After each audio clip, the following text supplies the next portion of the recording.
Hey everyone, I'm Peter Stories, here to guide you today. If you use this video to drift off to sleep, please tap like, hit subscribe, and drop a comment telling me where you're watching from and what time it is there.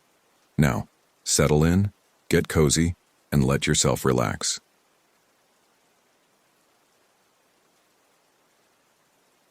The Olympic National Park Incident.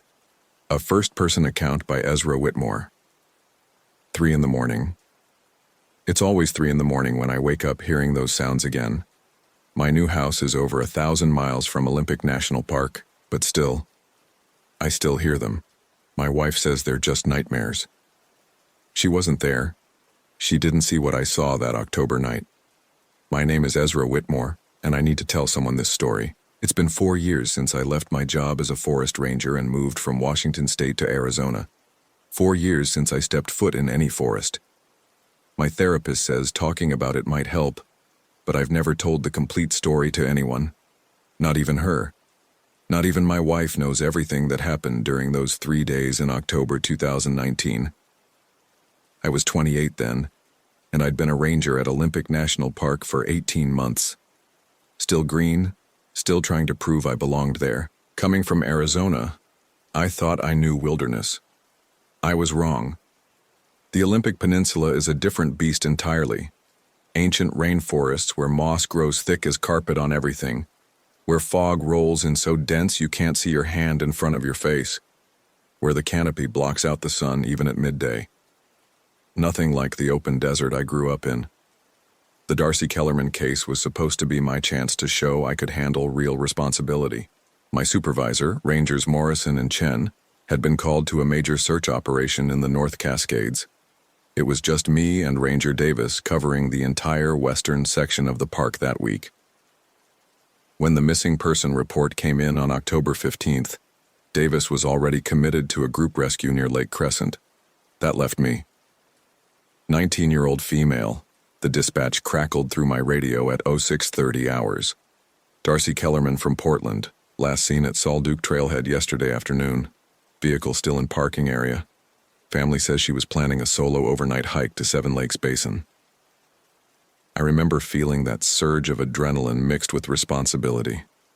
This was it, my first solo missing person case. I'd run scenarios like this dozens of times in training, studied every protocol, memorized every procedure. I was ready. I should have known something was wrong from the start. Her car, a blue Honda Civic, sat alone in the trailhead parking lot. The keys were locked inside, visible on the driver's seat. Her purse was there too, wallet and ID intact. Who locks their keys in their car before heading into the wilderness? But I rationalized it. People make mistakes when they're excited about a hike, especially young people. I geared up methodically. GPS unit, radio, emergency beacon, first aid kit, rope, headlamp, backup batteries, weather radio, digital camera for evidence, and my service pistol. 18 months of training had drilled the importance of proper equipment into me. Technology and protocol. That's what kept rangers alive and effective. The Salduke Trail starts easy, winding through old-growth forest where Douglas firs tower like cathedral pillars. October in the Olympics means the rain hasn't fully set in yet, but moisture hangs in the air like a living thing. Every breath tastes of moss and decomposition. The trail was muddy from recent showers, perfect for tracking. I found her first boot print about a mile in, size 7 hiking boot Merrill brand from the tread pattern. The print was clean, well-defined in the mud. I photographed it, marked the GPS coordinates, and followed the trail. Everything by the book. That's when the first strange thing happened. About 2 miles up, I found her second boot print, then her third. But they weren't following the established trail anymore. They veered off into dense underbrush, heading toward terrain that wasn't on any of the hiking maps I carried. No experienced hiker would go that direction. No inexperienced hiker could navigate that terrain. But I followed. Of course I followed. The undergrowth grew thicker as I pushed deeper into uncharted forest. Salmonberry bushes tore at my uniform. Devil's Club left welts on my arms, even through the fabric. The canopy closed in overhead until only scattered fragments of gray October sky were visible. My radio started crackling with static. "Base, this is Ranger Whitmore," I called in at my first checkpoint. "Following subject's trail approximately 3 miles northeast of Saul Duke Trailhead. Trail conditions difficult but manageable. Continuing search." The static was so heavy I couldn't tell if anyone responded. I found her campsite just before noon. It was set up in a small clearing about 50 yards from a creek. Decent water source, level ground, natural windbreak. But something felt wrong immediately. The tent was partially collapsed, one side stake pulled from the ground. Her sleeping bag was pulled halfway out of the tent, as if she'd been dragged from it. Her backpack lay overturned, contents scattered in what looked like a struggle. But here's the thing that should have made me turn around right then. The scatter pattern was too perfect, too uniform, like someone had deliberately placed each item exactly where it would be most visible. Her water bottle here, her headlamp there, her trail map weighted down with a rock so it wouldn't blow away. Real panic doesn't create that kind of organization. I documented everything with my camera, called in my findings. Nothing but static answered back. The GPS showed my location as coordinates that didn't match any position on my topographic maps. That should have been impossible. GPS doesn't lie. Maps don't just become inaccurate. But I was young, confident in my training. Equipment malfunctions happen. I had backup systems. Following the trail away from the campsite, I found her first piece of clothing, a red flannel shirt hanging from a branch about 6 feet off the ground. The sleeves were tied in a neat knot around the branch. Again, too deliberate, too careful. But I was focused on the fact that the trail was still warm. Broken twigs, disturbed undergrowth, footprints in the soft earth. 2 prints, I realized suddenly. 2 different boot treads, hers and something larger. Size 11 or 12. Military-style boot with an aggressive lug pattern. Fresh. Maybe 6 hours old. That's when I should have called for backup. That's when I should have retreated to higher ground and waited for a full search team. But I was 18 months into this job and desperate to prove I could handle it. Desperate to show I belonged in these ancient forests, despite growing up in desert scrubland, where you can see threats coming from miles away. The trail led deeper into the Olympic wilderness, through terrain that grew increasingly hostile. The trees were older here, massive cedars and hemlocks that had been growing when European settlers first reached the Pacific coast. Their trunks were so enormous that 10 people holding hands couldn't circle them. The forest floor was a carpet of moss so thick it swallowed sound. My footsteps became whispers. Even breaking branches made only soft snapping sounds that died immediately in the humid air. But I could hear other sounds, distant sounds that didn't belong. Metal scraping against wood. The distinctive click of something mechanical being operated. And once, just once, what sounded like a human voice calling from impossibly far away. Too far to make out words, but the rhythm and cadence were definitely human speech. I found her jacket at 1400 hours. It was hanging from a branch 12 feet off the ground. 12 feet. I measured it twice with my rangefinder to be sure. Even if Darcy Kellerman could somehow climb that high, and the bark showed no scrape marks, no indication anyone had climbed the tree, how would she get back down? And why? Why would anyone remove their jacket and hang it unreachably high in a tree? Unless someone else put it there. Someone tall enough or strong enough to throw it up there. Someone who wanted it to be found. That's when the real fear started creeping in. Not the adrenaline-charged concern of a search and rescue operation, but something colder. Something that made the hair on my arms stand up and my mouth go dry with that metallic taste you get before you vomit. Someone was playing games. I tried the radio again. "Base, this is Ranger Whitmore. I need backup at my current location. Evidence suggests subject may not be alone in the wilderness. Requesting immediate support." Static. Nothing but static layered with what almost sounded like voices speaking backwards. GPS showed coordinates that placed me simultaneously in 3 different locations, none of which matched the terrain around me. My compass needle spun slowly in complete circles, never settling on any direction. The digital display on my weather radio showed temperature readings that fluctuated between 45 and 78 degrees every few seconds. Equipment doesn't just malfunction like that, not all at once. Not unless someone is deliberately interfering with it. I made the decision to continue following the trail, but I drew my service weapon and kept it ready. The Glock felt solid and reassuring in my hand. 18 months of quarterly training, hundreds of hours at the range, muscle memory that didn't depend on electronic systems. The boot prints led to a game trail that wound deeper into the forest. Animal trails in the Olympics are different from desert paths.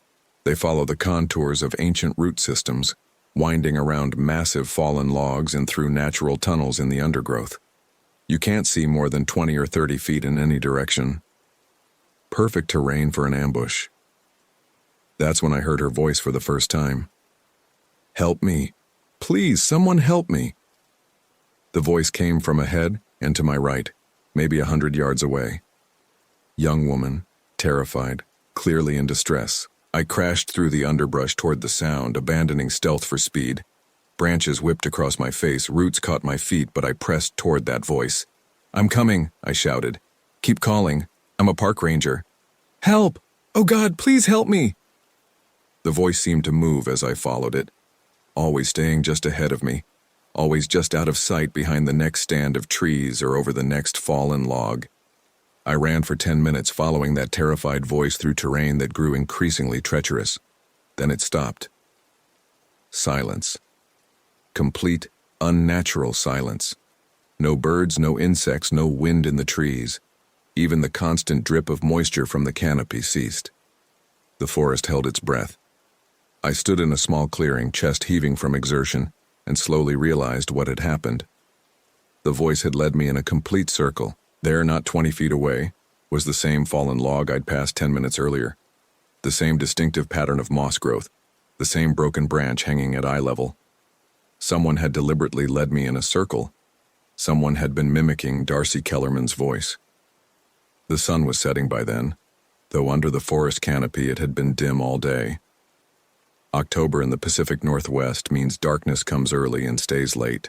I had maybe 2 hours of usable light left, and I was miles from any established trail with all my electronic equipment malfunctioning. I should have made camp right then, set up a defensive position and waited for daylight. But I could hear that voice again, coming from a different direction this time. "Please, someone, help." Weaker now, more desperate, like someone who was injured and fading, against every instinct that was screaming at me to stop, to think, to wait for backup. I followed the voice again, because if there was even a chance that Darcy Kellerman was out there hurt and dying, I couldn't live with myself if I didn't try to find her. The voice led me to a creek bed where the water ran black under the twilight sky. The sound of moving water should have been soothing, but something about this place felt wrong. The trees along the creek bank were different, older, more gnarled, with bark that looked almost diseased. Spanish moss hung from the branches like funeral shrouds, and the air smelled of stagnant water and decay. That's where I found the first body. Not Darcy Kellerman. Someone else. Someone who had been dead for a long time. The skeleton was partially buried under fallen leaves, but enough was visible to see that it had been human. Adult, from the size of the bones, scraps of fabric clung to the ribs. Synthetic material that hadn't rotted away like natural fibers would have. Modern clothing. A recent death, geologically speaking. I photographed everything, though I wasn't sure the camera was still working properly. When I tried to take a GPS reading to mark the location, the display showed coordinates that placed me somewhere in the middle of the Pacific Ocean. That's when I heard footsteps, not the soft whisper of feet moving through moss and fallen leaves. Hard, deliberate footsteps. Boot heels striking against wood or stone. Coming from behind me. I spun around, weapon drawn, and saw nothing but forest shadows that seemed to move independently of any wind. But the footsteps continued, circling around me in the growing darkness. Sometimes close enough that I should have been able to see whoever was making them, sometimes distant, fading into the forest depths before returning from a different direction. "I know you're there," I called out, surprised by how steady my voice sounded. "I'm a federal law enforcement officer. Show yourself." The footsteps stopped. Silence returned, but it felt different now. expectant, like the forest itself was watching to see what would happen next. I kept my weapon ready and moved away from the creek, looking for higher ground where I could set up a defensive position for the night. My headlamp had been working sporadically all day, but now it flickered on and off every few seconds, casting wild shadows that made every tree look like a human figure. That's when I found the shrine. It was built in a natural hollow between the massive roots of an ancient cedar, dozens of personal items arranged in careful patterns. Driver's licenses, credit cards, jewelry, pieces of clothing.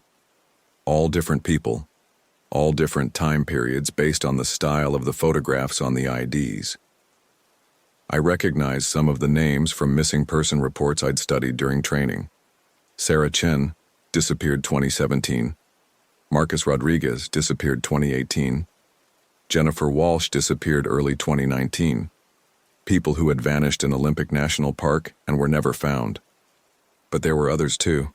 IDs from different parks, different states, Yellowstone, Glacier, Grand Teton, dozens of them, spanning more than a decade.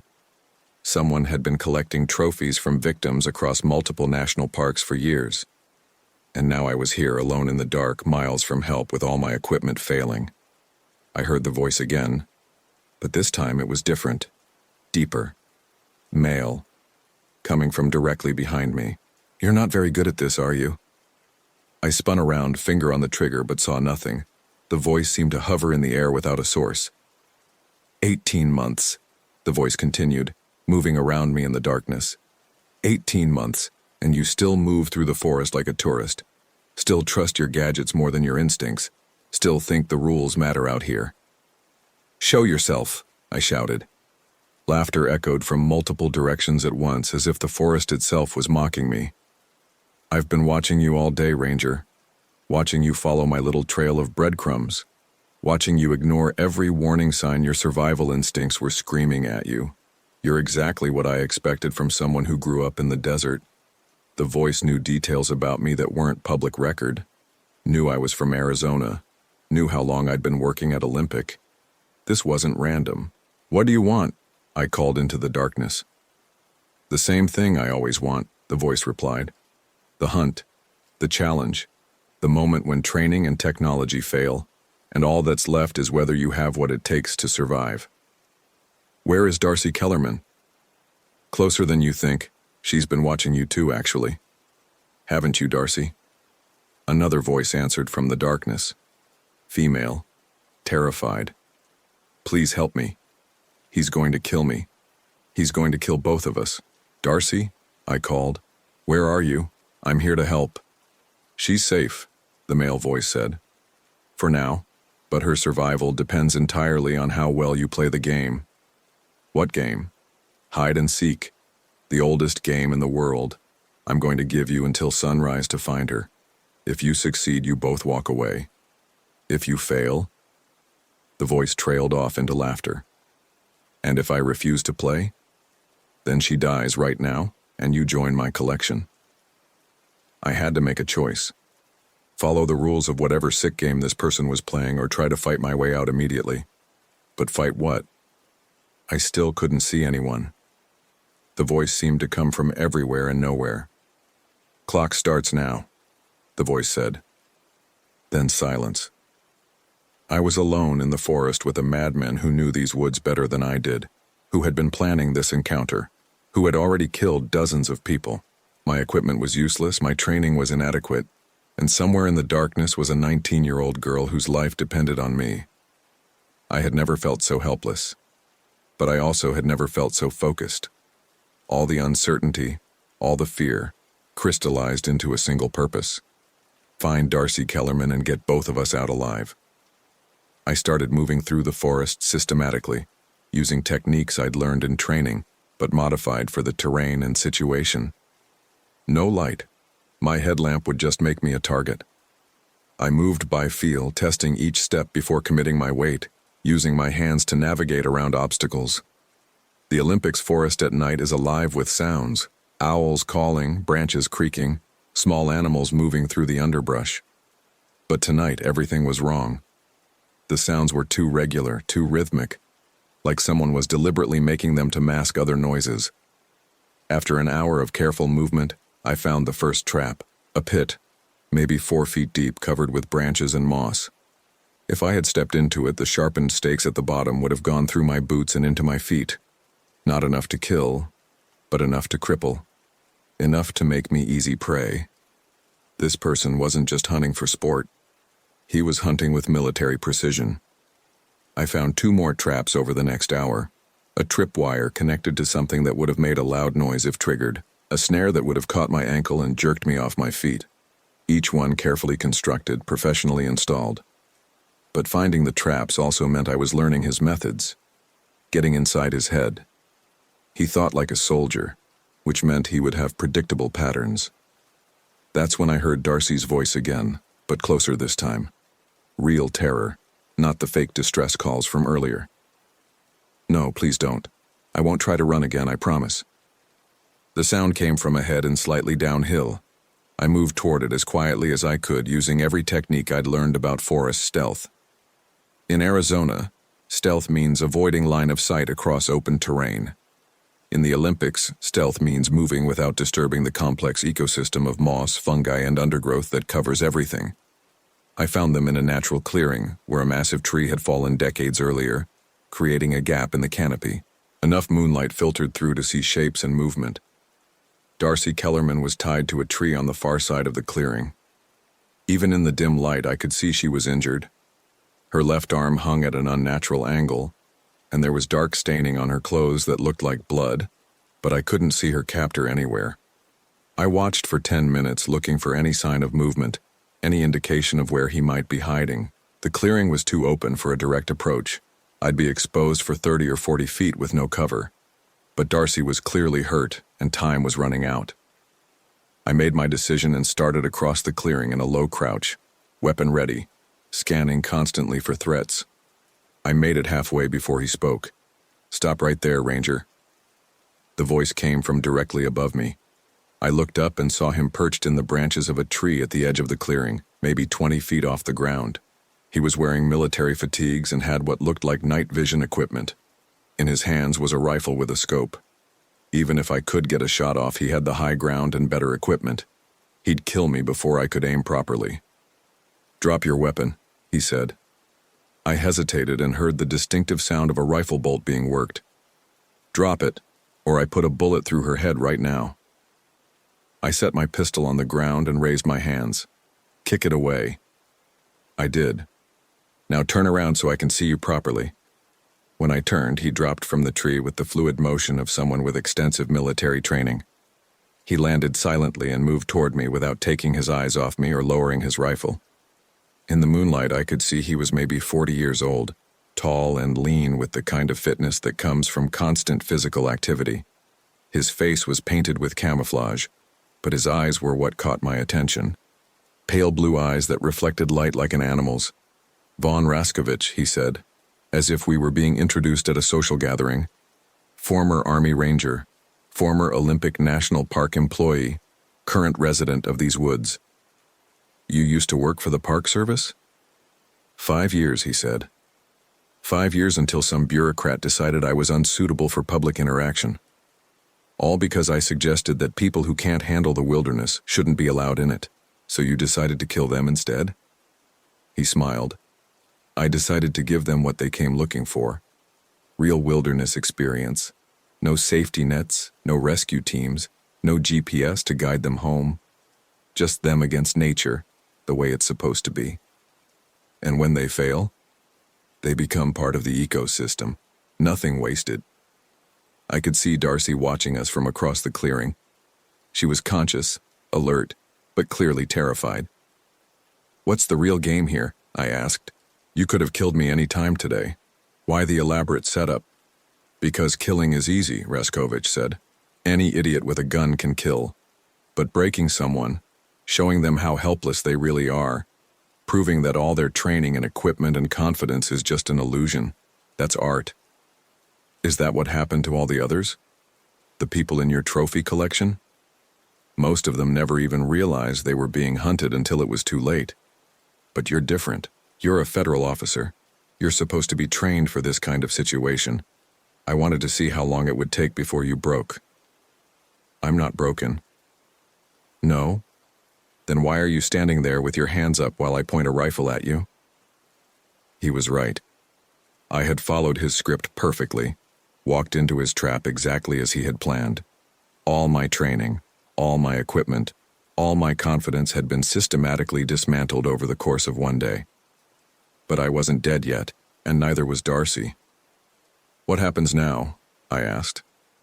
Now we find out if you're worthy of being added to my collection or if you're just another disappointment. He gestured with the rifle toward the edge of the clearing. Walk. I walked where he directed, deeper into the forest, away from Darcy. I could hear her calling after us, begging him not to leave her alone, but he ignored her completely.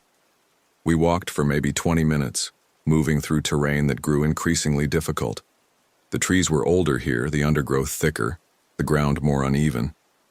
This was old-growth forest that had never been logged, never been developed, barely even explored. Finally, we stopped at what looked like a natural amphitheater, a circular depression in the forest floor surrounded by massive trees. The ground was clear of vegetation, packed earth that looked like it had been used for this purpose before. This is where it ends, Raskovich said. For all of them.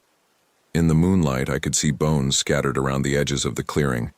Human bones picked clean by scavengers and bleached white by weather. Dozens of them. But you get a chance the others didn't, he continued. You get to fight for it. He set his rifle against a tree and drew a large knife from a sheath on his belt. Military issue designed for killing. Hand to hand, he said. Winner lives. Loser joins the collection. And Darcy? Winner decides what happens to her. I looked around the clearing, trying to assess the terrain, looking for anything I could use as a weapon or advantage. But there was nothing, just packed earth and scattered bones. Raskovich was bigger than me, stronger, with more training and more experience. He had been planning this fight, preparing for it, while I had spent the day being led around like a dog on a leash. But I had one advantage he didn't know about. I was desperate. When you grow up in the desert, you learn that desperation is a resource. Water runs out, equipment fails, people get lost and die all the time in the Sonoran Desert. But some people survive anyway, not because they're stronger or smarter or better prepared, but because they refuse to quit. Raskovich attacked first, moving with the fluid precision of someone who had done this many times before. The knife came up in a perfect arc designed to open my throat. I threw myself backward, hit the ground hard, rolled away from a follow-up strike that would have pierced my heart. Came up running, trying to create distance and time to think. He pursued methodically, not rushing, not making mistakes. This was routine for him. But as we circled each other in that clearing full of bones, I started to see something in his eyes that gave me hope. He was enjoying this, taking his time, savoring the moment. That was his mistake. I feinted left, dove right, came up with a thigh bone from one of his previous victims. Not much of a weapon, but better than nothing. The bone shattered against his knife hand, but the impact was enough to make him drop the blade. We both dove for it, crashed together, rolled across the packed earth fighting for control. He was stronger, but I was more desperate. He wanted to win. I needed to survive. The fight lasted maybe 3 minutes, but it felt like hours, rolling across the ground, exchanging blows, fighting for the knife. He got his hands around my throat and started squeezing. I could feel consciousness fading, could feel my vision tunneling down to a narrow point of light. But my hand found the knife. I drove it up under his ribs, angled toward his heart with every ounce of strength I had left. He made a sound like air being let out of a balloon, and his grip on my throat loosened. We stared at each other for a moment, both of us shocked that it was over. Then he collapsed. I lay there for maybe 10 minutes, gasping, shaking, trying to process what had just happened. I had killed a man. In self-defense, in defense of Darcy Kellerman, but I had still taken a human life. When I could finally stand, I retrieved my equipment from where he had stashed it near the edge of the clearing. My radio, my GPS, my flashlight. Everything was working again, He had been using some kind of electronic jamming device to interfere with my equipment. Following our trail back to where he had left Darcy took almost an hour. When I found her, she was unconscious from shock and blood loss, but alive. I called for emergency medical evacuation, established a landing zone for the helicopter, and administered first aid until help arrived.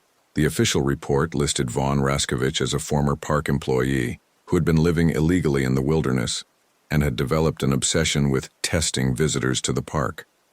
They found evidence linking him to 17 missing person cases across multiple national parks spanning nearly a decade. Darcy Kellerman recovered from her injuries and returned to college. She sends me a Christmas card every year, but we've never talked about what happened in the forest that night. I submitted my resignation 2 weeks after the incident, told my supervisors I needed time to recover from the trauma, but the truth was simpler. I couldn't do the job anymore. Every shadow looked like a threat. Every sound in the forest made me reach for a weapon that wasn't there. My wife and I moved to Arizona 6 months later. Desert country, where you can see for miles in every direction, where there are no trees to hide behind, no canopy to block out the sky. I work for the State Park Service now, giving educational talks to school groups about desert safety. But I still wake up at 3 in the morning, hearing sounds that shouldn't exist. Footsteps circling my house, voices calling for help from the darkness, the sound of someone sharpening a knife. My therapist says it's post-traumatic stress, that the symptoms will fade with time and treatment.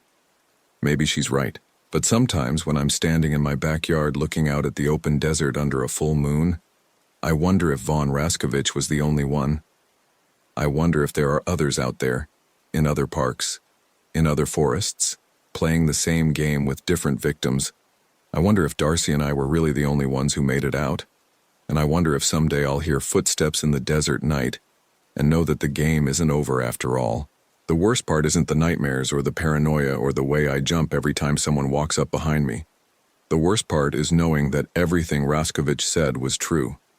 All my training, all my equipment, all my confidence, it was just an illusion. When it really mattered, when lives were on the line, I survived by luck and desperation, not skill.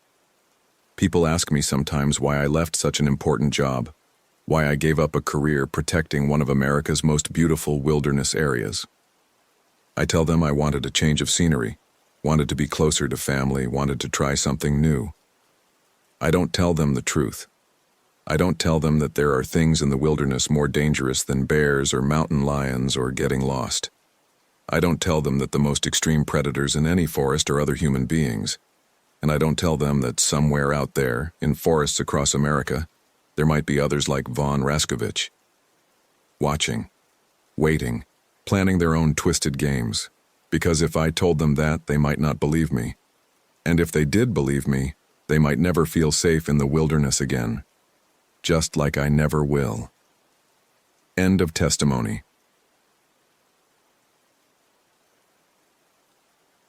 This account was recorded during a private interview session. The names of locations and individuals have been verified through official Park Service records and incident reports. The Olympic National Park case remains classified, but Freedom of Information Act requests have confirmed the basic facts as presented. If you or someone you know has information about similar incidents in national parks, please contact the National Park Service Investigative Services Branch.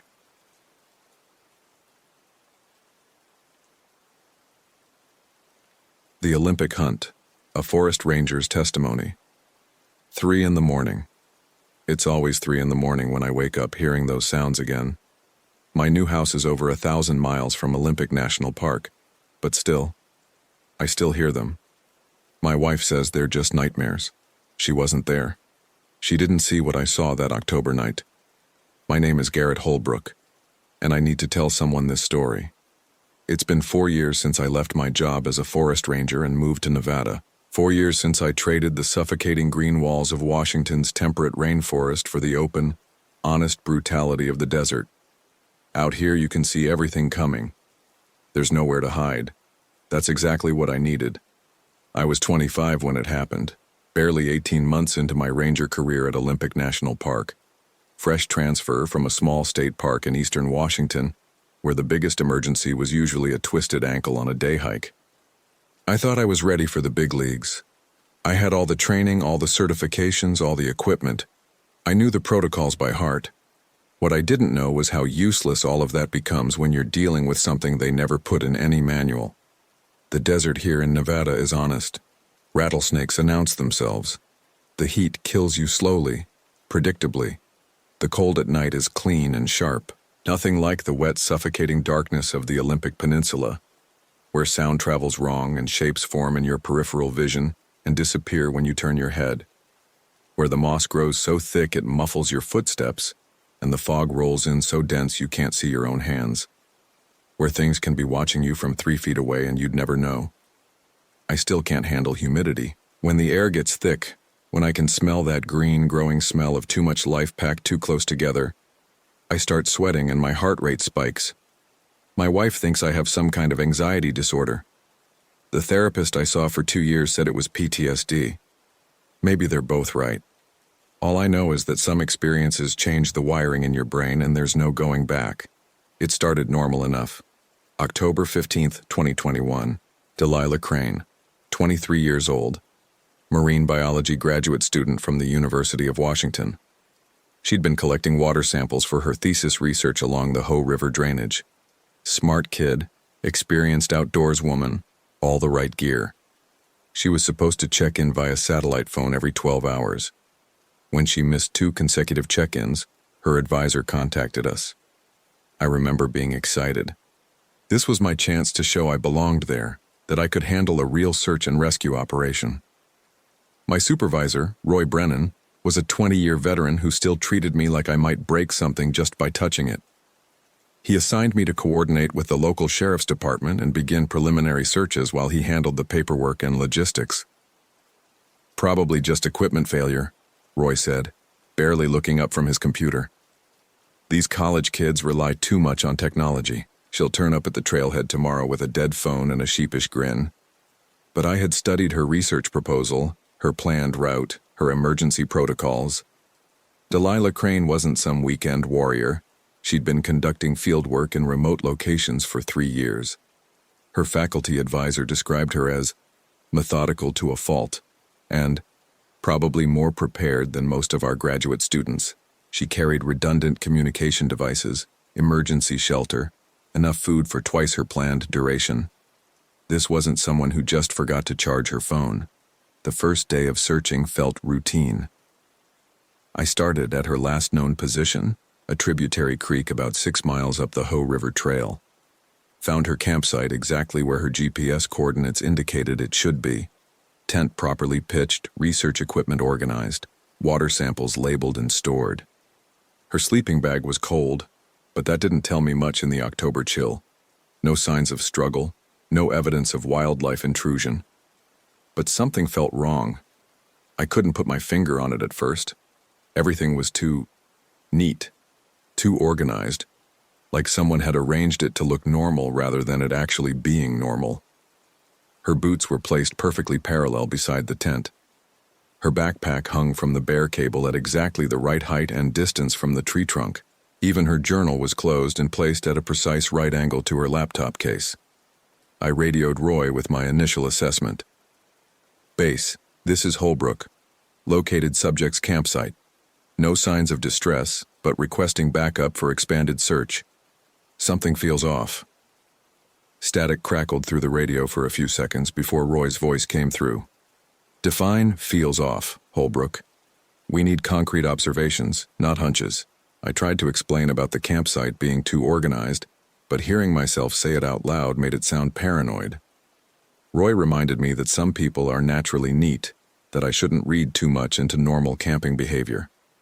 He told me to expand my search radius and report back in 2 hours. That's when I found the first footprint. About 50 yards from her camp, in a patch of soft mud beside the creek, was a boot print that didn't match Delilah's, size 11 or 12. Deep tread pattern, probably a military-style combat boot.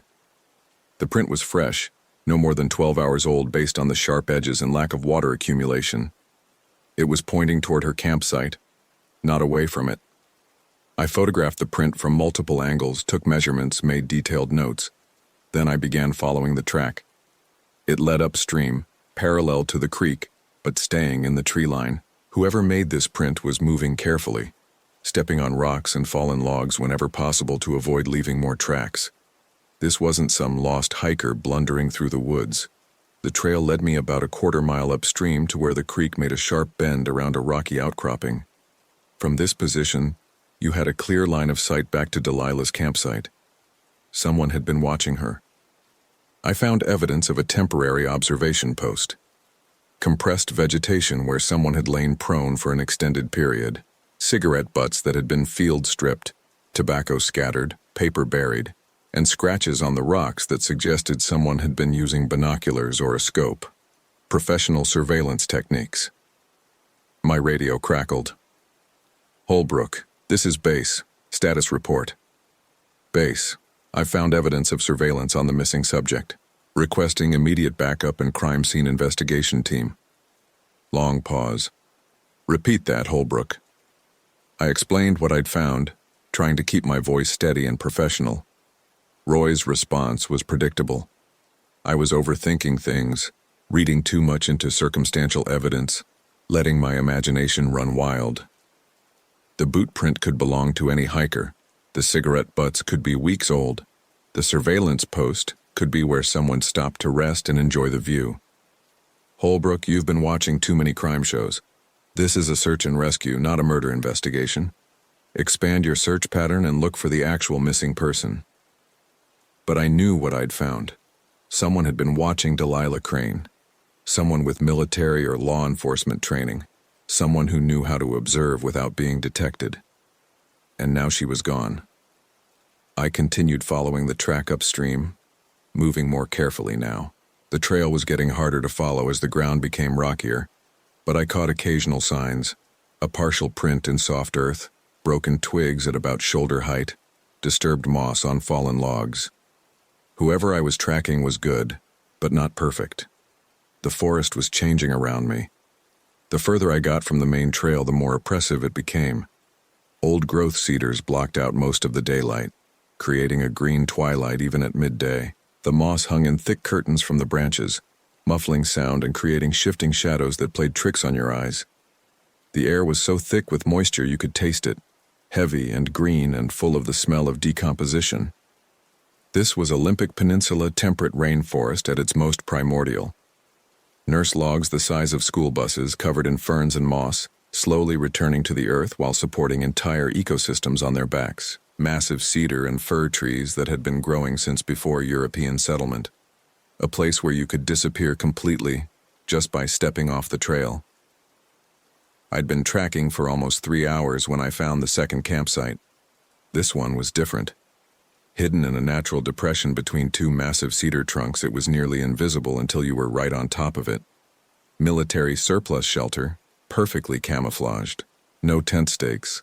The shelter was tied to trees using paracord and natural anchor points. The fire pit was built into a rocky depression to minimize light signature. Even the latrine was positioned to avoid contaminating water sources. This was a professional camp, set up by someone with advanced wilderness survival training. Someone who didn't want to be found. I photographed everything before moving closer. Inside the shelter I found military surplus gear, sleeping system, water purification equipment, medical kit, and what looked like surveillance equipment wrapped in waterproof cases. There was also a notebook, written in a tight, controlled hand. The entries were dated, going back almost 3 weeks. Most were observations of park visitors, descriptions of hikers, their equipment, their camping locations, their routines. And there, on the most recent page, was a detailed description of Delilah Crane. Female, early 20s, traveling alone. Research equipment suggests extended stay. Excellent operational security but predictable patterns. Good physical condition. High-value target. High-value target. My hands were shaking as I radioed base. Roy, this is Garrett. I need you to listen to me very carefully. We have a serious situation here. This isn't a search and rescue anymore. We need law enforcement, and we need them now. I explained what I'd found reading directly from the notebook. This time Roy didn't dismiss my concerns. Stay exactly where you are, Holbrook. Don't touch anything else. I'm calling the sheriff's department and the FBI. We'll have people there in 2 hours. 2 hours. I looked around at the hidden camp, at the evidence of long-term surveillance, at the notebook that described Delilah Crane like she was prey to be hunted. 2 hours felt like a lifetime. That's when I heard the sound.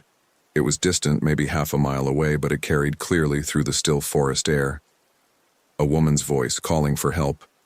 Weak, desperate, barely audible. Help. Please.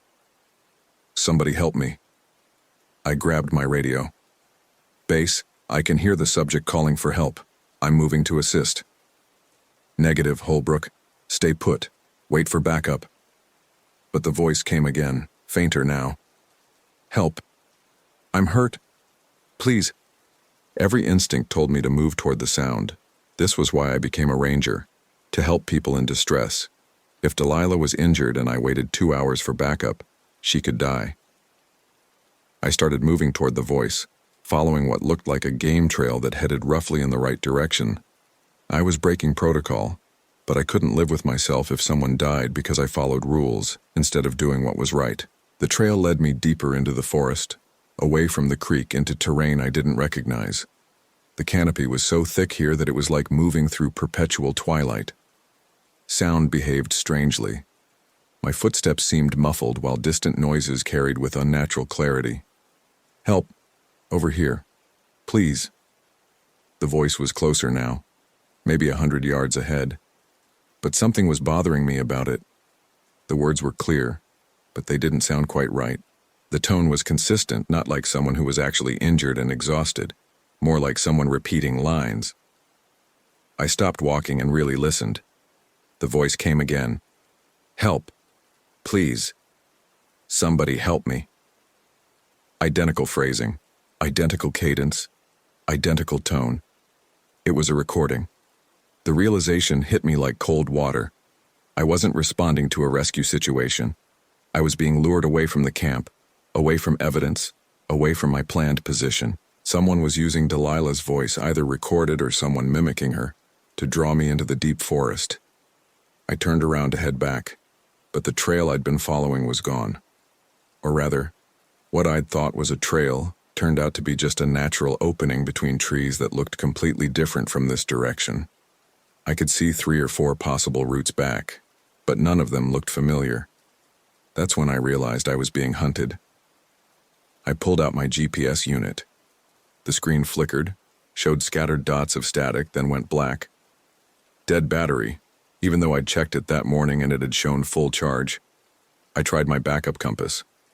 The needle spun wildly, never settling on a consistent direction.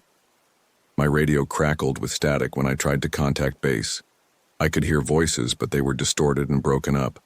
Either I was in a dead zone, or someone was jamming communications. The woman's voice called again, but now it was coming from a different direction. Help. I'm hurt. Please. Then again, from somewhere else. Help. Please. Somebody help me. Someone was moving around me, playing the recording from different positions, trying to confuse me, disorient me, make me panic and run blindly through the forest. I forced myself to think logically. I was trained for this, not for this exact situation, but for emergency scenarios where equipment fails and you have to rely on basic survival skills. First priority, establish position and shelter. Second priority, signal for rescue. Third priority, wait for help. I found a good defensive position against a massive cedar trunk where I could see in 3 directions and couldn't be approached from behind. I got out my emergency whistle and began the standard distress signal. 3 short blasts, pause, repeat. The sound seemed to be swallowed by the forest. In Nevada, a whistle blast carries for miles. Here, in this green maze, it seemed to die after just a few yards. But someone heard it. The recording stopped playing. I sat with my back against the tree, trying to control my breathing and think through my options. My radio was useless. My GPS was dead. My compass was spinning. But I still had basic survival gear, emergency shelter, food, water purification tablets. I could survive several days if necessary. The forest around me was completely silent now. No bird songs, no small animals moving through the underbrush, no wind in the trees.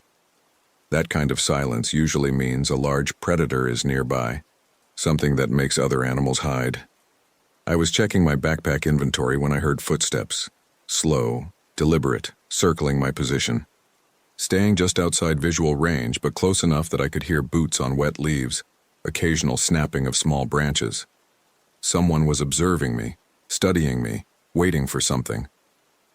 "I know you're there," I called out, trying to keep my voice steady. "I'm a federal ranger. People know where I am. If you're holding Delilah Crane, release her now and we can work this out." The footsteps stopped. Long silence. Then, from somewhere in the green shadows, "You're a long way from help, Ranger." The voice was male, calm, controlled, military bearing.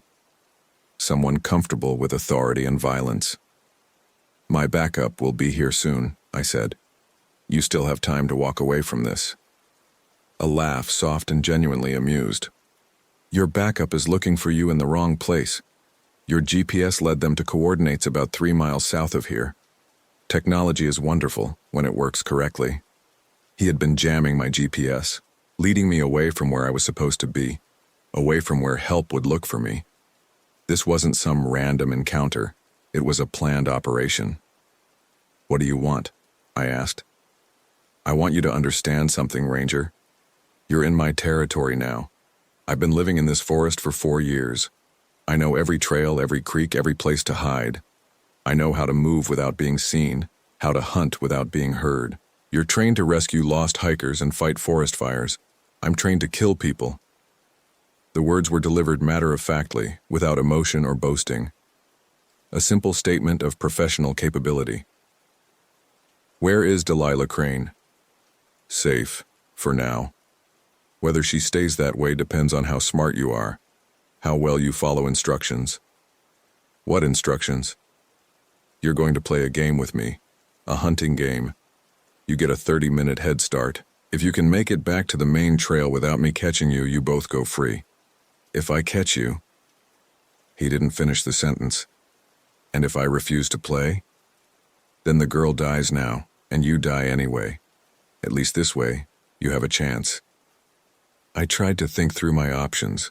I could stay put, hope that backup would eventually find me. But he was right. They were looking in the wrong place, and even if they expanded their search pattern, this forest was vast and I was well off any established trail. I could try to fight, but I had no idea where he was, and he clearly had military training and better knowledge of the terrain. Or I could play his game and hope I was smart enough, fast enough, lucky enough to survive. 30 minutes, he said. "Starting now." I ran, not blindly, not panicking, but moving as fast as I could while still thinking tactically. I needed to put distance between us, but I also needed to move toward where I thought the main trail might be. My compass was still spinning uselessly, but I tried to use the sun's position and the lay of the land to navigate. The forest was a maze. Game trails that seemed to head in the right direction would suddenly veer off or disappear entirely. Creek beds that should have led back toward the river instead led deeper into unmarked wilderness. Every direction looked the same. Endless green walls of moss and ferns, massive tree trunks disappearing into fog, shadows that shifted and moved in your peripheral vision. After what felt like hours but was probably only minutes, I stopped to catch my breath and listen. No sounds of pursuit, but that didn't mean anything. Someone with real training could follow me silently, staying close enough to track my movement but far enough back to remain undetected. I tried to think like a predator. If I were hunting someone in this terrain, how would I do it? I wouldn't need to follow directly behind them. That would be too risky, too much chance of being detected. Instead, I'd use my knowledge of the terrain to predict where they were going and position myself along their likely route. Cut them off, force them into areas where I had the advantage. That's when I realized I was thinking about this all wrong. This wasn't just a chase. It was a psychological operation. He wasn't just hunting me physically, he was hunting me mentally, trying to make me panic, make me desperate, make me stupid. I forced myself to slow down and think systematically. What did I actually know about my situation? I was somewhere in the western portion of Olympic National Park, probably in the Ho River drainage. The main trail ran roughly north-south along the river valley. If I could find the river, I could follow it back to the trail. I started moving more deliberately, stopping frequently to listen and observe, looking for signs of water, changes in vegetation that might indicate proximity to a creek or river. The forest floor sloped gradually downward in what I hoped was the direction of the main drainage. That's when I found the pit trap.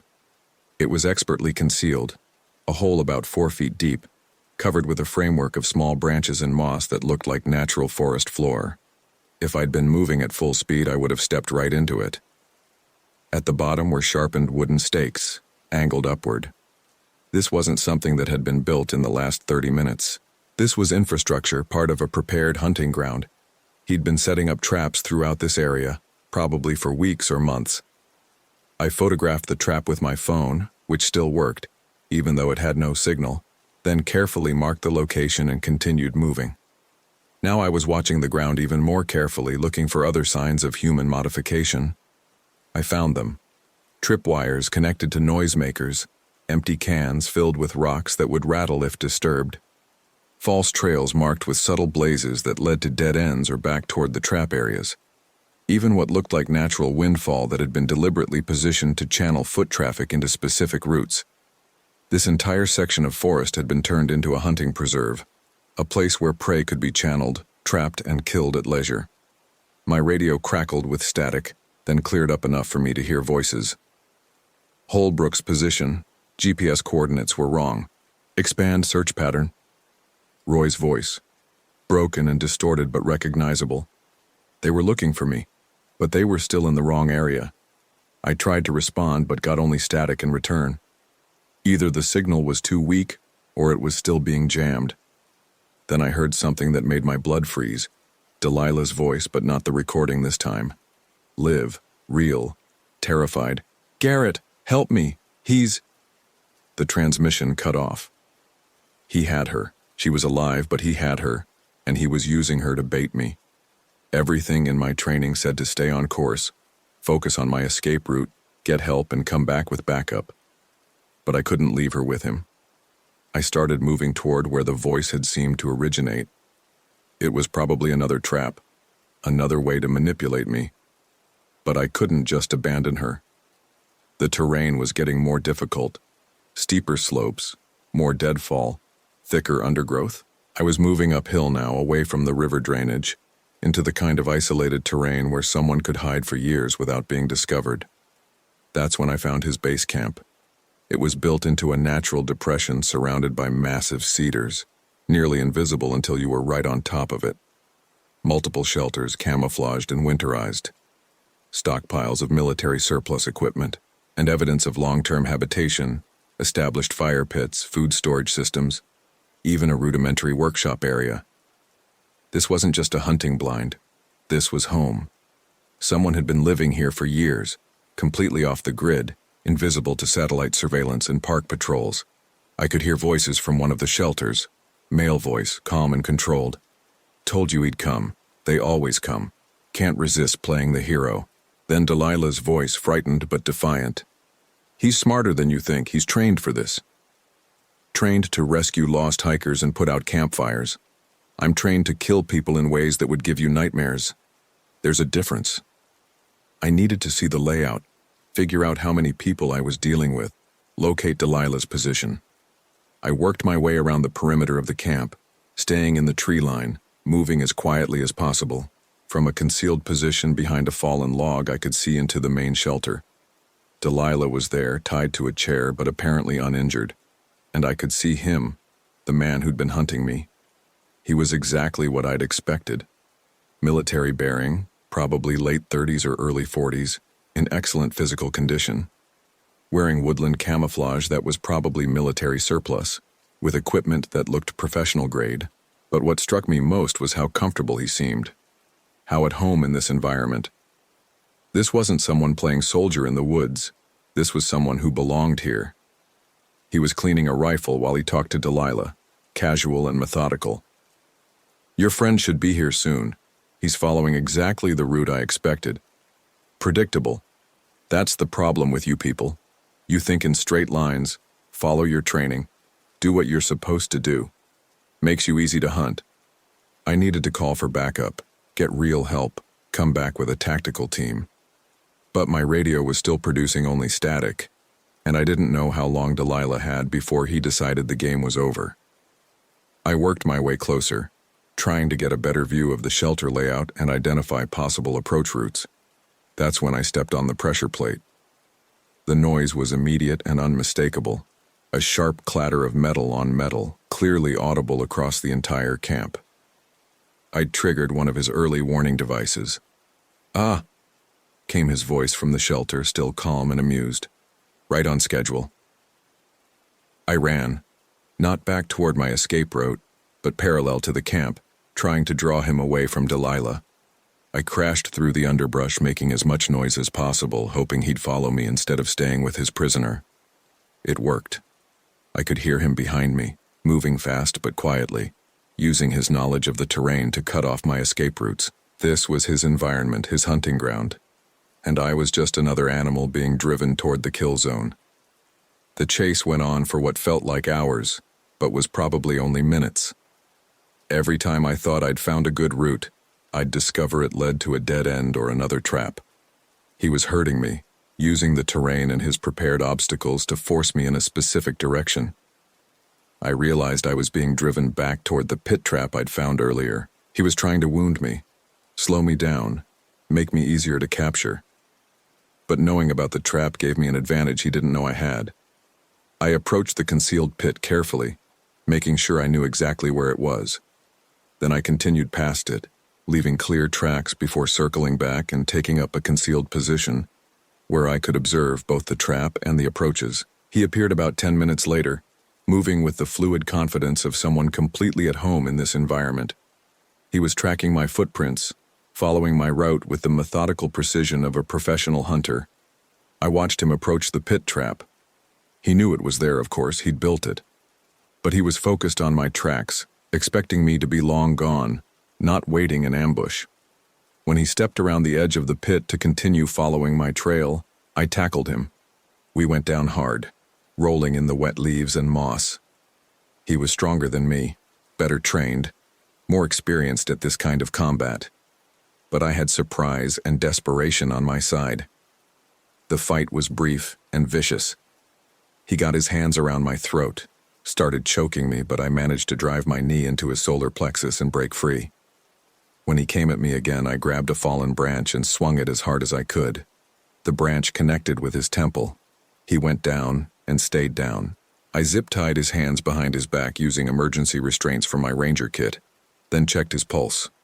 Still alive, but unconscious. He'd have a concussion at minimum. I took his rifle, his radio, his GPS unit. Finally had reliable communications equipment. "Base, this is Holbrook, emergency situation. I have the suspect in custody and I'm moving to recover the missing subject. Need immediate backup and medical evacuation." Roy's voice came through clearly. "Garrett, where the hell are you? We've been searching for hours."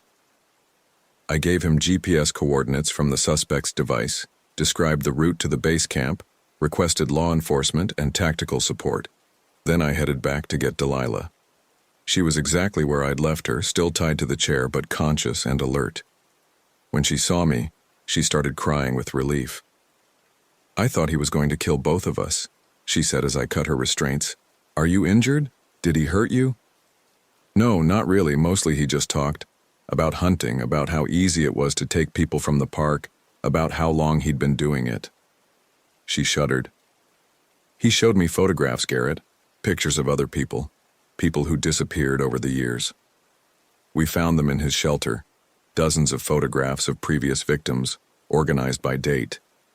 Men and women of various ages, all taken in what appeared to be this same camp. Some looked terrified. Others looked resigned. All of them were probably dead." "How many do you think?" Delilah asked, looking through the collection with horrified fascination. I counted quickly. At least 30, maybe more. We'd stumbled onto something much bigger than a simple kidnapping. This was a serial killer who'd been operating in Olympic National Park for years, using the vast wilderness as his hunting ground and disposal site. Backup arrived 2 hours later. Sheriff's deputies, FBI agents, a tactical team, and a medical unit. They secured the camp, took the suspect into custody, and began processing what would turn out to be one of the largest crime scenes in the park's history. His name was Marcus Thorne. Former Army Special Forces, went AWOL in 2017 after his third deployment to Afghanistan. He'd been living completely off the grid in Olympic National Park, surviving by hunting and fishing, occasionally raiding unattended campsites for supplies. And sometime in 2018, he'd started hunting people. The FBI investigation eventually connected him to 43 missing persons cases over a 3-year period. People who'd come to the park alone. People whose disappearances could be explained by natural hazards or getting lost in the wilderness. He was careful, methodical, patient. He studied his victims, learned their routines, waited for the perfect opportunity. Delilah recovered physically, but like me, she was changed by the experience. She finished her graduate degree but never went back into field work. Last I heard, she was teaching marine biology at a community college in suburban Seattle, as far from wilderness as she could get while staying in her field. I lasted exactly 2 more weeks as a ranger. Every time I went into the forest, I felt like I was being watched. Every sound made me reach for my radio. Every shadow could be hiding a predator. I couldn't do the job anymore. My supervisor, Roy, tried to talk me out of quitting. "You did everything right, Garrett. You saved a life, caught a serial killer, probably prevented dozens of future murders. You should be proud." But I wasn't proud. I was terrified, because I'd learned something that fundamentally changed how I saw the world. The most dangerous predator in any wilderness isn't a bear or a cougar or a venomous snake. It's another human being. Animals are predictable. They follow instincts, behaviors that have evolved over millions of years. They hunt when they're hungry, defend when they're threatened, avoid when they're outmatched. They don't hunt for pleasure, don't torture for entertainment, don't kill for the psychological satisfaction of watching something die. But humans do. Humans can decide to become monsters, and when they do, they're capable of evil that no animal could imagine. I moved to Nevada 6 months later. My wife thinks it's because I needed a change of scenery, a fresh start. She doesn't know the real reason. I needed to live somewhere I could see everything coming. Somewhere with clear sight lines and honest dangers and no dark corners where monsters could hide. The desert doesn't lie to you. If there's a rattlesnake nearby, it'll warn you. If there's a flash flood coming, you can see the wall of water from miles away. If someone's approaching your position, you can spot them long before they're a threat. But sometimes, at 3 in the morning, when the house is quiet and my wife is asleep, I still hear them. The sounds from that October night in Olympic National Park. Footsteps circling in the darkness. Branches breaking under careful weight. The soft crackle of a radio transmitting from somewhere just out of sight. And sometimes I wonder, how many Marcus Thornes are out there right now, living off the grid in national parks and wilderness areas, studying visitors, selecting victims, waiting for the perfect opportunity? How many missing persons cases that get attributed to natural hazards are actually something much worse? The official statistics say that most people who disappear in national parks are victims of accidents, exposure, or getting lost. The Park Service doesn't like to talk about human predators because it's bad for tourism. But I know the truth now. I've seen what one person can do when they decide the wilderness is their hunting ground, and other human beings are just another species of prey. That's why I'm telling this story. Not because I want to scare people away from the outdoors. Nature is still beautiful and healing and worth experiencing. But because I want people to be aware, to understand that when you go into the wilderness, you're not just facing natural hazards. You're entering an environment where the normal rules of civilization don't apply, where help might be hours or days away, where someone with bad intentions has every advantage. Trust your instincts. If something feels wrong, it probably is. If someone seems to be watching you, they probably are. If your equipment starts failing in ways that don't make sense, consider the possibility that it's not accidental. And most importantly, you're never as alone in the wilderness as you think you are. I still wake up at 3 in the morning sometimes, listening for sounds that shouldn't be there. The difference is that now, in the honest desert darkness, I can see clearly in all directions.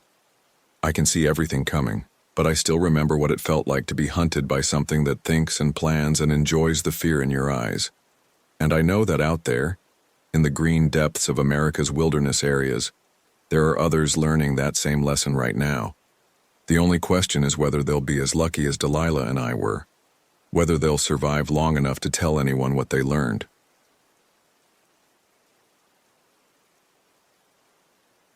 The Ren Tasaro case, a ranger's account. I've never told this complete story to anyone except my therapist. I still don't know if I should be doing this now, but maybe other people need to know. Maybe someone else has been through something similar. I was a forest ranger for 7 years when it all happened. Now I live in Nevada, and I've never been able to step into a forest alone again. My name is Tobias Merrick. I'm 31 years old, and for 7 years I worked as a ranger at Great Smoky Mountains National Park on the Tennessee side. The desert here in Nevada it's different. Harsh, yes, but honest. You can see for miles. There are no shadows that move when they shouldn't, no fog that swallows sounds, no endless green that can hide things that don't belong. When I wake up at 3 in the morning hearing those sounds again, at least I can look out my window and see nothing but flat, empty space stretching to the horizon. The therapist says I should start from the beginning, so that's what I'm going to do. But first, I need you to understand something. What I'm about to tell you isn't some campfire story or urban legend. This happened. Every detail I'm going to share burned itself into my memory during those 2 nights in October 2022. I still have the scars. I still have the reports. And somewhere out there in those mountains, he's probably still hunting. Everything started normal on October 23rd, 2022. I remember the date exactly because it was a Monday, and Mondays were always when the weekend's problems came flooding in. Missing hikers who'd gotten turned around on Sunday afternoon, campers who'd seen something weird and wanted to report it, the usual stuff. The autumn colors were at their peak that week, the maples blazing red against the yellow poplars, tourists everywhere with their cameras and their inappropriate footwear. Ren Tasaro was reported missing by her roommate at the University of Tennessee around 8 a.m. 19 years old, photography major, had driven up Sunday morning to capture the fall foliage. She was supposed to be back by Sunday evening for a study group. Never showed. Her car was found in the Cataract Falls parking area. Camera bag gone, backpack gone, but her purse was still locked in the trunk.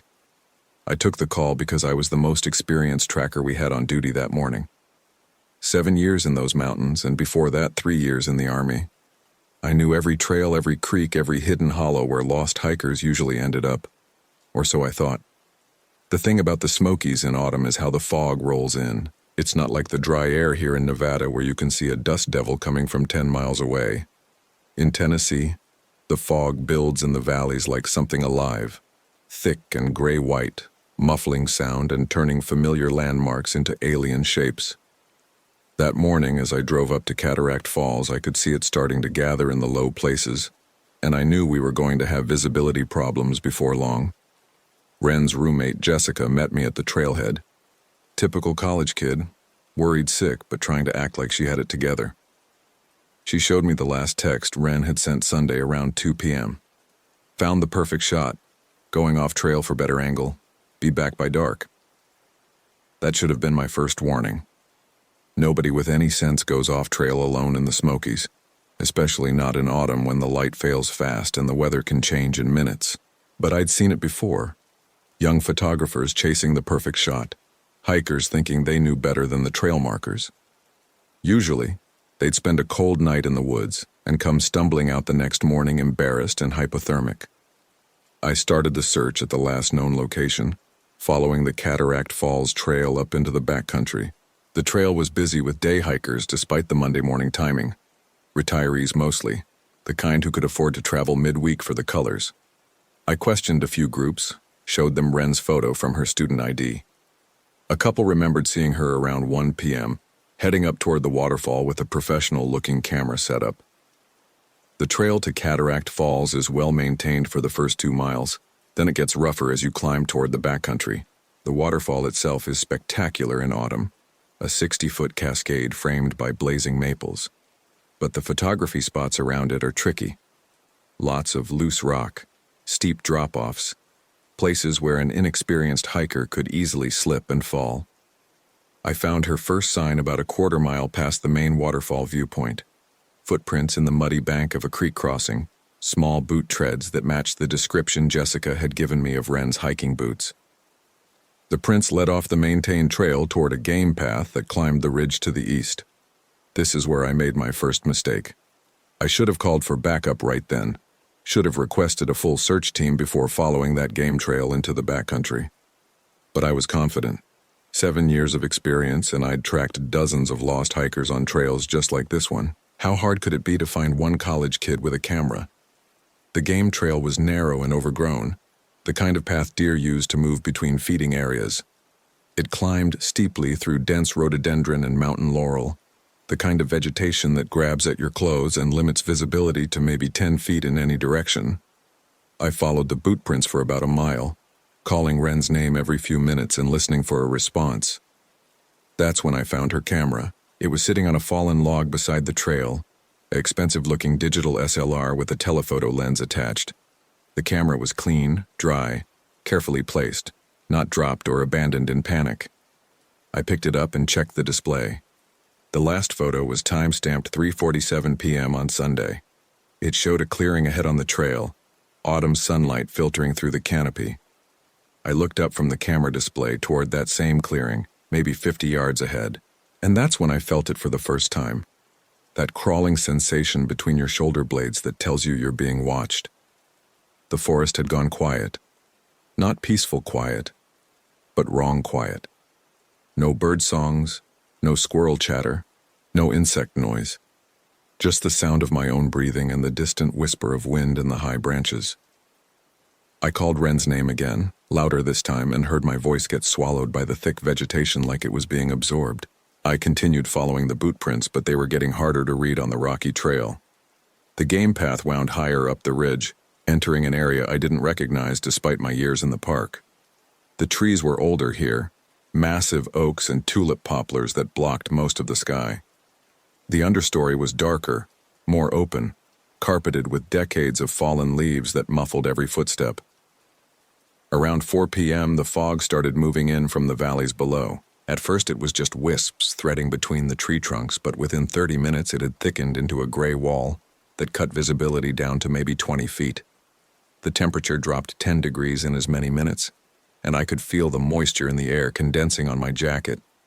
That's when I found the first real sign that something was wrong. It was another footprint, but not Ren's small boot tread. This was a larger print, maybe size 11 or 12, with a distinctive tread pattern I didn't recognize.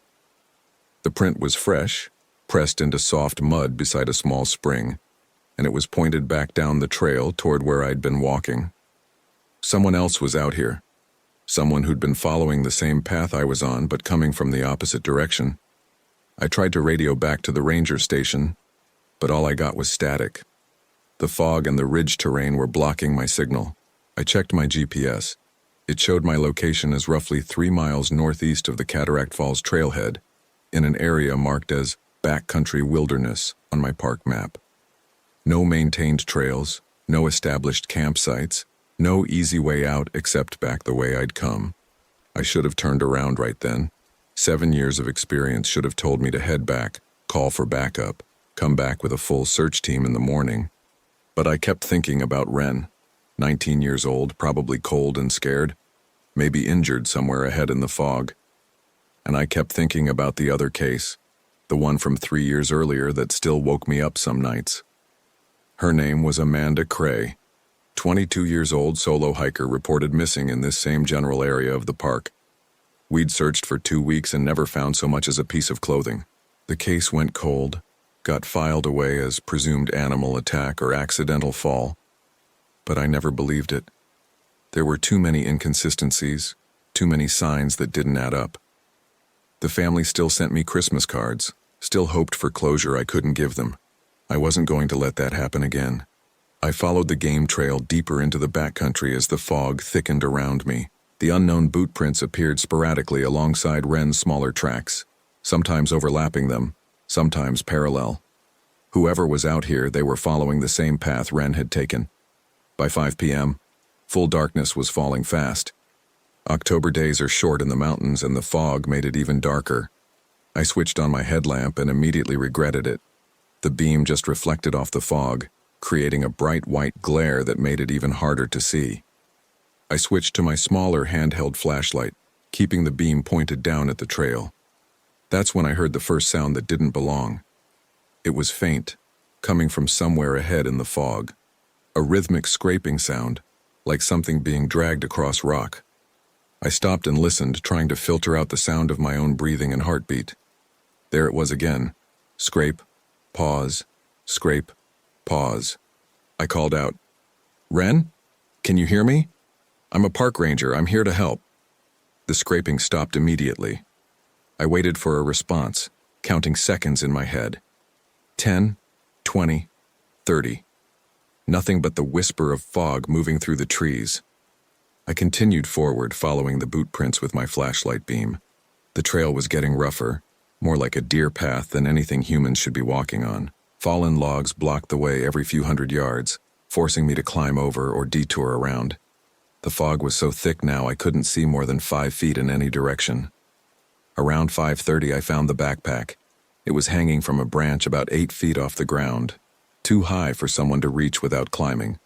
A blue JanSport daypack that matched the description Jessica had given me of Ren's gear. I had to shimmy up the tree trunk to reach it, and when I got it down, I found it was empty except for an energy bar and a water bottle. No camera equipment, no identification, no emergency supplies. Someone had hung it there deliberately. I tried the radio again, moving to higher ground and extending the antenna. Still nothing but static. The fog was playing hell with the signal, and I was probably too far from any repeater towers to get through anyway. I checked my GPS. The signal was weak, but it showed me about 4 miles from the nearest road, deep in a section of the park where most visitors never went. I made my second mistake then. Instead of turning back, I kept going forward. I told myself I was close to finding Ren, that she was probably just ahead, maybe sheltering in a cave or under an overhang. But the truth is, I was starting to get angry. Someone was playing games with me, leaving deliberate signs, hanging up backpacks where they didn't belong. I wanted to know who, and I wanted to know why. The trail continued climbing through the fog, winding around massive boulders and through stands of rhododendron so thick I had to push through them sideways. My jacket was soaked from the moisture in the air, and I could feel the cold starting to seep through to my skin. The temperature had dropped into the 40s and the fog showed no signs of lifting. Around 6 p.m. I found the clearing. It opened up suddenly through the rhododendron, maybe 50 yards across, carpeted with fallen leaves. In the center was a ring of stones that looked like an old fire pit, and beyond that, the dark mouth of what looked like a cave or rock shelter. I played my flashlight beam across the clearing, and that's when I saw them. Bones. Animal bones mostly, deer skulls, rib cages, leg bones scattered around the fire pit like the remains of many meals. But there were other things too. Pieces of clothing hanging from tree branches, a hiking boot, laces still tied, a water bottle with a college sticker on it, and nailed to a tree at the far edge of the clearing, a tattered piece of fabric that looked like it came from a woman's jacket. I approached the cave mouth slowly, flashlight ready, my other hand on the radio even though I knew it wasn't working. The opening was about 6 feet high and maybe 4 feet wide, disappearing back into darkness beyond my light beam. "Ren?" I called into the cave. "Are you in there?"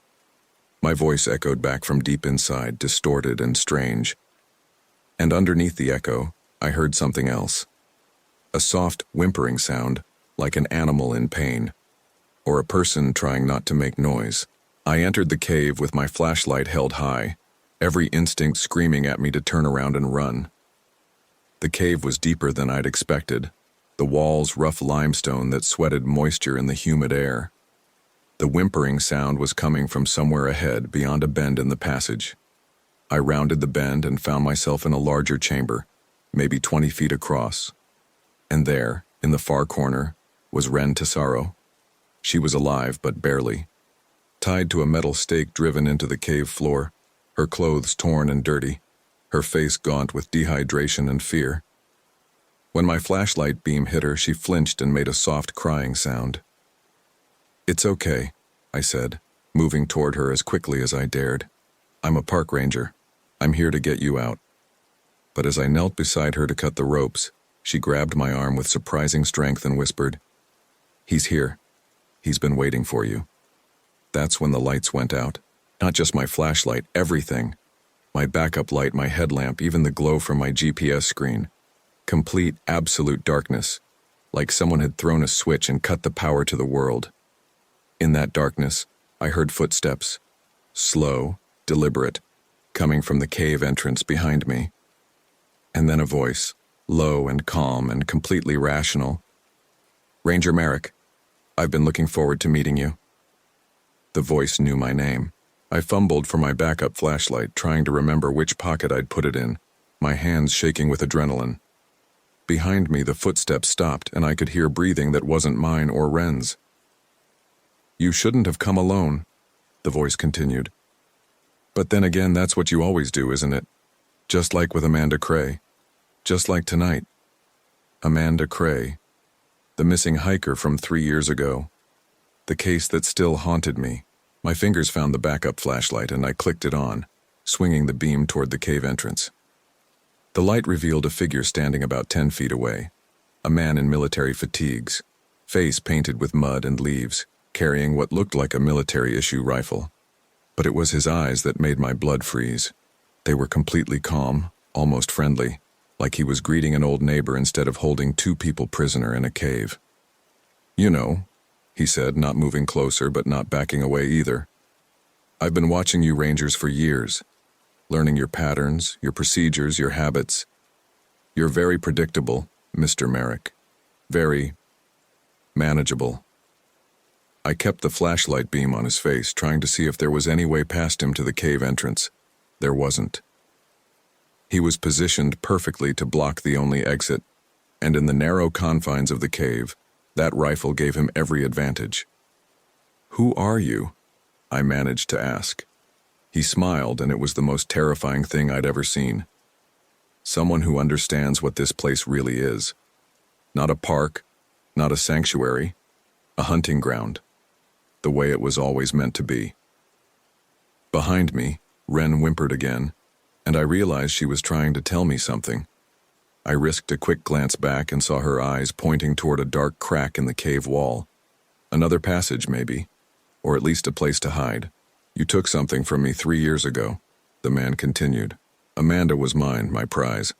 I'd been hunting her for days, and just when I was about to finish the game, you Rangers came swarming in with your search parties and helicopters, scared her off a cliff before I could complete my work. Amanda Cray. She hadn't fallen accidentally.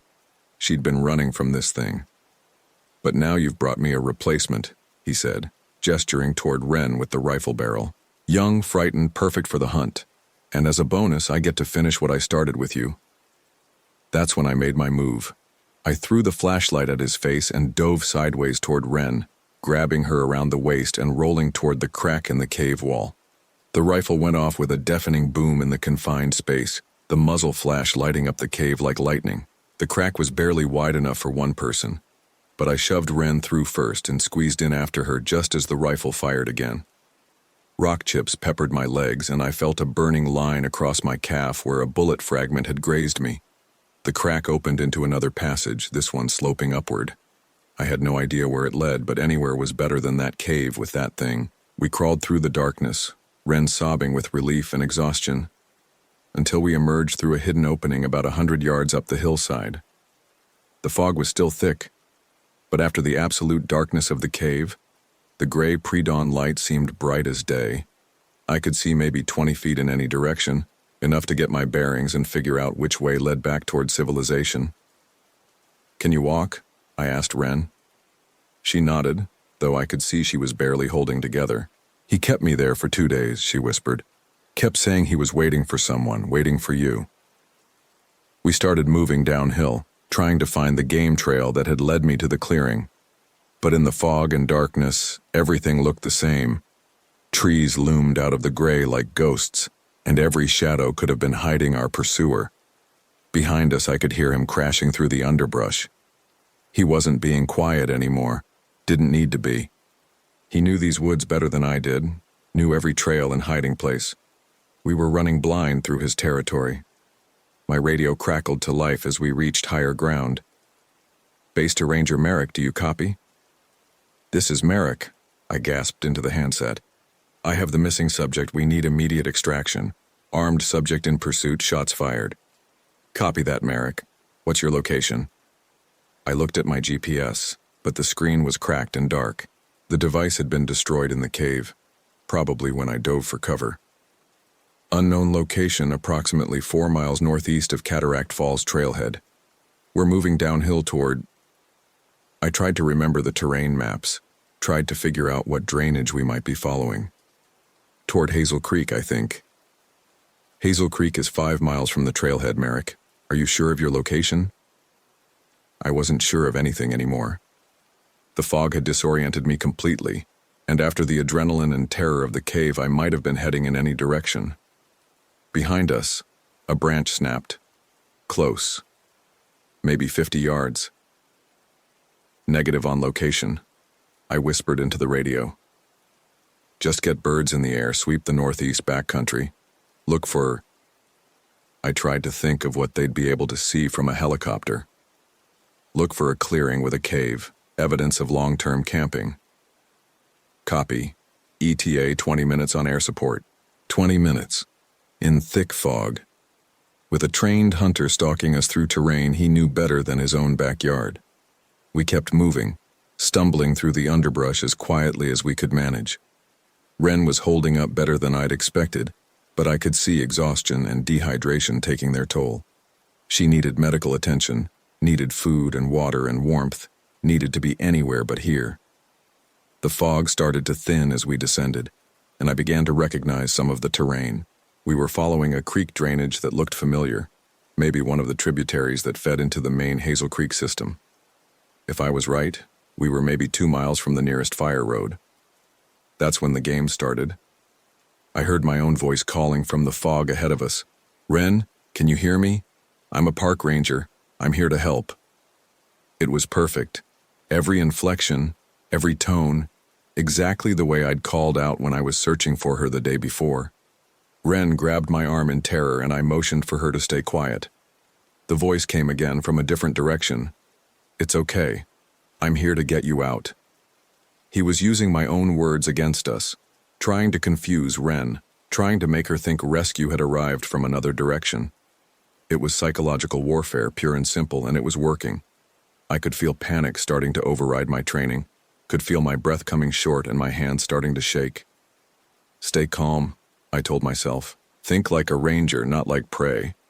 But how do you think like a ranger when your training manual never covered this? When the threat isn't a bear or a rock slide or a sudden storm, but another human being who knows your procedures better than you do? We continued following the creek downhill, moving as quietly as possible through the thinning fog. The sky was getting lighter, and I estimated we had maybe an hour before full daylight. If we could stay hidden until the helicopters arrived, if we could make it to the fire road, if we could just keep ahead of him for a little while longer. That's when I stepped on the tripwire. It was invisible in the pre-dawn gloom, stretched across the game trail at ankle height. When my boot caught it, something snapped in the trees above us, and a deadfall trap came crashing down exactly where we would have been walking if I hadn't stopped to listen for the helicopter. He'd been ahead of us.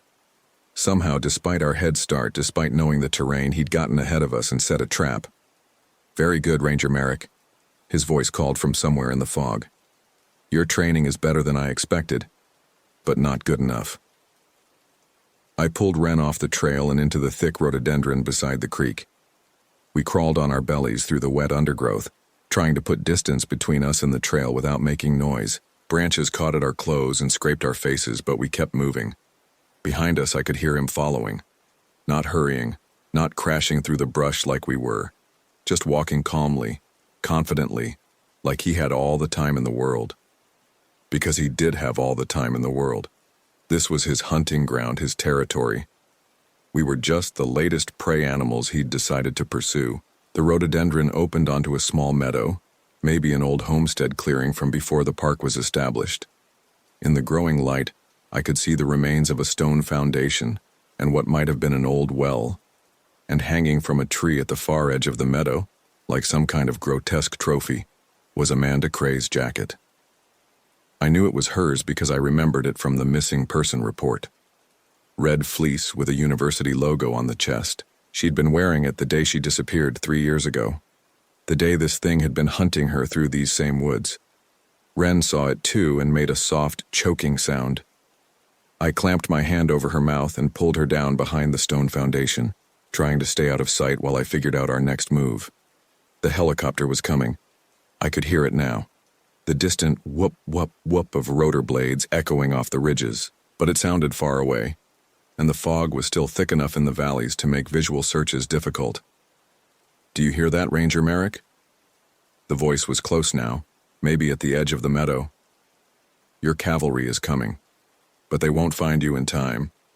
They never do." I peered over the stone foundation and saw him standing at the tree line, rifle cradled casually in his arms. In the better light, I could see he was maybe 40 years old, average height and build. Nothing that would make him stand out in a crowd, except for the eyes. Even at this distance, I could see those cold, calculating eyes scanning the meadow like a predator evaluating prey.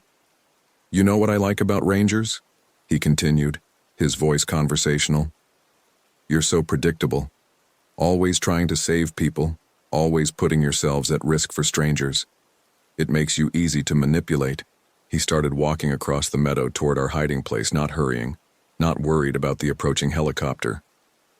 3 years ago, I had Amanda right where I wanted her, exhausted, terrified, perfect for the final hunt. But then you Rangers showed up with your search parties and she panicked, ran right off Eagle's Nest Cliff trying to get away from me. Eagle's Nest Cliff. I knew that area, a popular rock climbing spot about 2 miles from here. We'd found Amanda's body at the bottom, so mangled by the fall that we'd assumed it was an accident. "But tonight's different," he said, now maybe 50 yards away. "Tonight I get to finish what I started, with both of you." The helicopter was getting closer, but not close enough. I could see Ren was at the end of her endurance, barely conscious from exhaustion and terror. If we ran, she wouldn't make it 100 yards. If we stayed hidden, he'd find us in minutes. I made a decision that probably saved our lives. I stood up from behind the stone foundation, hands visible but ready to move, and called out, "You want me? Here I am. Let the girl go." He stopped walking and smiled that terrible smile. "How noble, Ranger Merrick. But that's not how this game works. I need both players for the finale." "What finale?" I asked, trying to buy time as the helicopter sound grew louder. "The hunt ends when the prey stops running," he said. "When they turn and fight, that's when it gets interesting." He raised the rifle and I dove sideways just as the muzzle flashed. The bullet whined off the stone foundation and I rolled behind the old well casing, dragging Ren with me. Above us, the helicopter was circling, the pilot probably trying to get a visual through the fog. I could hear the PA system crackling to life. "This is Tennessee Emergency Services. If you can hear this announcement, signal your location." I fumbled for my emergency flare, the one piece of gear that hadn't failed me yet. If I could get it lit, if I could signal the helicopter. The rifle cracked again, and stone chips peppered my face. He was moving closer, taking his time, enjoying the hunt. I pulled the pin on the flare and threw it as far as I could across the meadow. It ignited in a brilliant red glow, casting everything in hellish light and shadow. The helicopter banked sharply toward us, and I could see the searchlight cutting through the fog like a sword. That's when everything went wrong. The searchlight hit him directly, and instead of running or hiding, he raised the rifle toward the helicopter. I heard the rapid crack, crack, crack of semi-automatic fire, saw the muzzle flashes strobing in the red light of the flare. The helicopter lurched sideways, the searchlight swinging wildly across the treetops. Something was wrong with the aircraft. It was losing altitude, the engine sound changing from a steady whine to an irregular coughing. "No!" I screamed, but it was too late. The helicopter disappeared behind the tree line with a crash that shook the ground. A moment later, I saw orange flames flickering through the fog. He'd shot down the rescue helicopter. In the sudden silence after the crash, I heard him laughing. Not the wild cackle of a madman, but the satisfied chuckle of someone who just executed a perfect plan. "Now it's just the three of us again," he called out.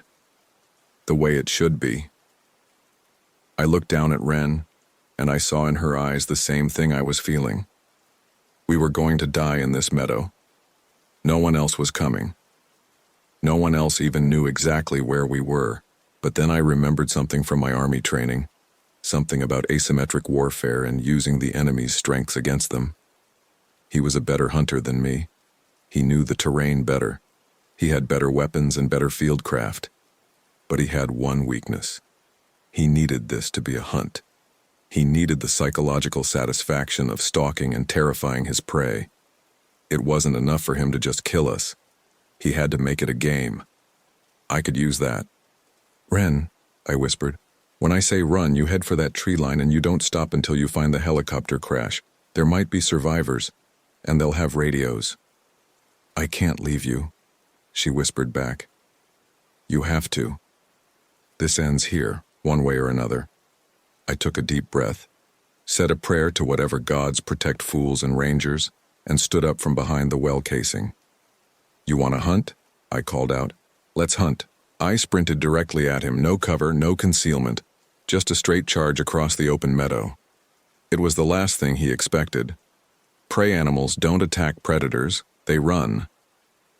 For just a moment he hesitated, trying to process this change in the game. That moment was enough. I hit him in a flying tackle just as he was raising the rifle, driving my shoulder into his chest and sending both of us crashing to the ground. The rifle went flying, and we rolled together across the wet grass, each trying to get the advantage. He was stronger than I'd expected, wiry and quick, with the kind of lean muscle that comes from years of living rough. But I had 7 years of rage built up, 7 years of wondering what had really happened to Amanda Cray, 7 years of guilt over cases I couldn't solve. We fought in the red light of the dying flare, grappling for position, throwing punches that landed like clubs in the thin mountain air. I could taste blood in my mouth, could feel my ribs creaking where his elbow had connected. But I held on. Behind us, I could hear Ren running toward the tree line, crashing through the underbrush as fast as her exhausted legs could carry her. Good. If I could keep him busy for just a few more minutes, she might make it to the crash site, might find a working radio. He got his knee up between us and kicked me backward, then rolled toward where the rifle had fallen. I lunged after him, grabbing his ankle and dragging him back just as his fingers closed on the weapon. "You stupid bastard," he snarled, twisting around to face me. "Do you know how long I've been planning this? How perfect it was going to be?" I hit him in the mouth as hard as I could, feeling teeth give way under my knuckles. "Amanda Cray was 22 years old," I said. "She had a family." He spat blood and smiled that terrible smile. She had beautiful eyes, very expressive, especially at the end. I hit him again, and something dark and primitive took over. This wasn't a ranger apprehending a suspect anymore. This was something older, more basic. This was about making sure he never hunted anyone again. When I finally stopped hitting him, the flare had burned out and the meadow was gray with dawn light. He was unconscious, his face a bloody mess, but still breathing. I zip-tied his hands with the plastic restraints from my belt and checked for the rifle. It was an older military model, probably Vietnam era, with modifications that made it fully automatic. Definitely not legal for civilian ownership. I ejected the magazine and worked the bolt to clear the chamber, then threw the weapon as far as I could into the thick rhododendron. In the distance I could hear voices calling, Ren's voice and others. She'd found the helicopter crew, or they'd found her. I could hear the crackle of radio communications, the sound of people organizing a rescue effort. I sat back on my heels in the wet grass, looking down at the unconscious predator, and tried to process what had just happened. 3 days ago, I'd been a confident, experienced ranger who thought he understood the dangers of the wilderness. Now I was sitting in a meadow at dawn, covered in blood, having just beaten a man unconscious with my bare hands. The voices were getting closer. I could make out individual words now. Over here. Found them. Need medical. I looked up at the sky, where the fog was finally starting to lift and reveal the familiar peaks of the Smoky Mountains. In a few hours, this would all be crime scene tape and witness statements and formal reports. The predator would be in custody, Ren would be in a hospital, and I would be telling this story to investigators who wouldn't quite believe all the details. But right now, in this moment, it was just me in the mountains and the slowly growing certainty that I was never going to be the same person I'd been 3 days ago. The rescue team found us 20 minutes later. Ren was dehydrated and traumatized but otherwise unharmed. The helicopter crew had survived the crash with minor injuries. The pilot said the aircraft had taken 3 rifle rounds, but had remained controllable long enough to auto-rotate into the tree line. The predator, his name turned out to be Marcus Kane, former Army Special Forces Dishonor,